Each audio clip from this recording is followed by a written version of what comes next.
അല്ലാഹു സുബ്ഹാനഹു വ തആല പറയുന്നു വൽ ഫജ്ർ, പ്രഭാതം തന്നെയാണ് സത്യം. ഓരോ ദിവസവും സൂര്യൻ ഉദിച്ച് പ്രഭാതത്തിലേക്ക് മനുഷ്യരെ നിങ്ങൾ പ്രവേശിക്കുന്നുണ്ടല്ലോ, പ്രവർത്തിക്കുവാൻ വേണ്ടി, അധ്വാനിക്കുവാൻ വേണ്ടി. എങ്കിൽ അറിയുക, അങ്ങനെ സൂര്യൻ ഉദിച്ചു വരുന്ന ദിവസങ്ങളിൽ ഏറ്റവും അഫ്ളലായിട്ടുള്ളത് വലയാലിൻ ആശർ, ആ 10 രാത്രികളാകുന്നു, അല്ലെങ്കിൽ ആ 10 ദിവസങ്ങളാകുന്നു.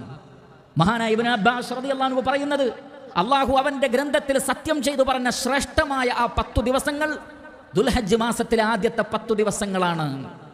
ആ ആയത്തിനെ വിശദീകരിച്ചുകൊണ്ട് റസൂലുള്ളാഹി സ്വല്ലല്ലാഹു അലൈഹി വസല്ലം പറഞ്ഞു, അഫ്ളലു അയ്യാമി ദുനിയ അയ്യാമുൽ ആശർ, ദുനിയാവിലെ ഏറ്റവും ശ്രേഷ്ഠമായ ദിവസങ്ങൾ ഈ 10 ദിവസങ്ങളാണ്. ദുൽഹജ്ജ് മാസത്തിലെ 10 ദിവസങ്ങൾ ദുനിയാവിലെ ഏറ്റവും ശ്രേഷ്ഠമായ ദിവസങ്ങളാണ്.